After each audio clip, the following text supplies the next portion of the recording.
All right, next up we've got the 4-1 Dallas Cowboys taking on the 2-3 New England Patriots.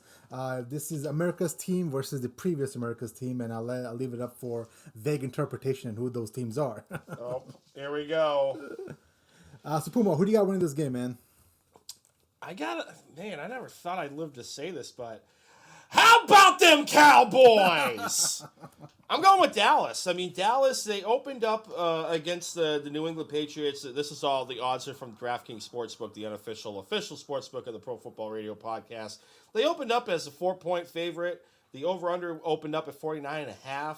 The spread got knocked down a point. Dallas is now a 3-point favorite, but that over-under shot up from 49.5 to 51. So somebody's really betting the over in this game. But I like Dallas in the spot. I mean, Dak Prescott, not only is he having a comeback player of the year type of, season considering the horrific injury he had last year, but he's playing at an MVP caliber level. And I didn't think he was really going to do that, coming off of that horrific leg injury last year. But he's balling out. I mean, they have a 1-2 punch with Tony Pollard and Zeke Elliott coming out of the backfield.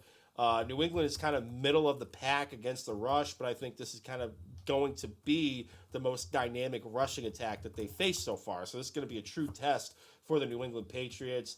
I really like what the defense has done. Now, granted, the offense putting up the points and, the defense getting like the key takeaways is really covering up the fact that Dallas is still towards the bottom end of the league in pass defense. I think they're giving up the most yards per attempt on pass plays.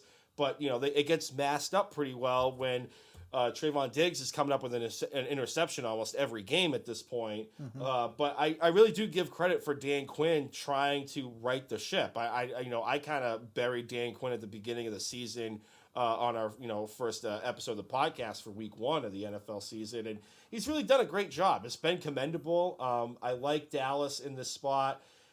Jay, you can speak a little bit more to the New England side. I think it was a mix.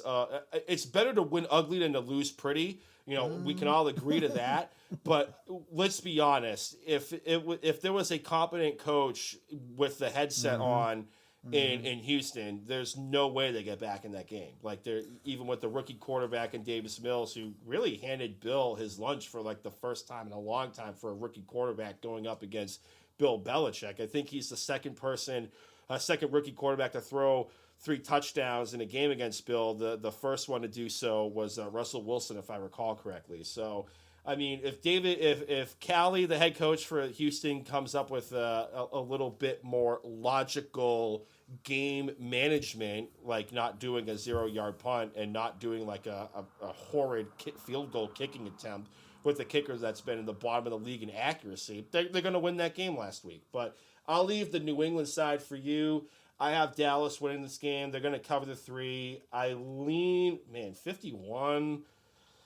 I feel like that's right. I think I'm going to take the under in that, but I'm just going to bet the spread on this one. I like Dallas laying the 3 points.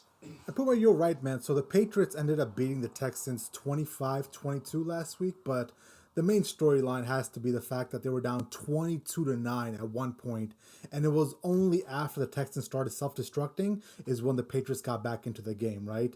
We need to start confronting the fact that this Patriots team is just bad. And I came to this realization on watching this game and the fact that we're struggling trying to beat the Texans and they're a bad team.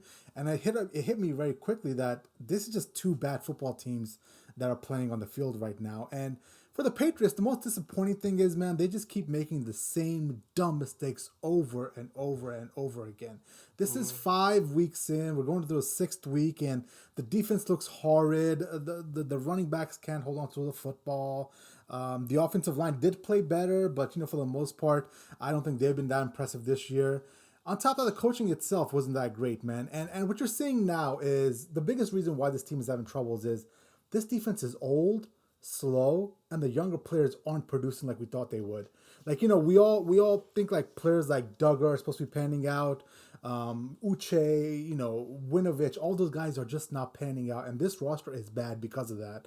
And that's the bigger point that I've been trying to make for a couple years now, that Bill Belichick and his drafting is just getting progressively worse. Like, I mean, think about it for a second. Like, Isaiah Wynn sucks, N'Keal Harry sucks, Kyle Duggar, who I wasn't high on him, but he's also showing some flashes of sucking as well. Sony sucked and he got shipped out. Like, can we point to a young player on this team that actually shows promise? Like, what, Mac Jones? Like, is that the one guy that we can point to? And even he, we'll talk about him in a second. Even he is only 5 weeks in, and we still don't know what he's going to be. So you're really starting to see the lack of good drafting really come to bite us, in the ass right now, hardcore. And they try to obviously supplement that with a bunch of free agency moves this offseason, and it's just not working out, man.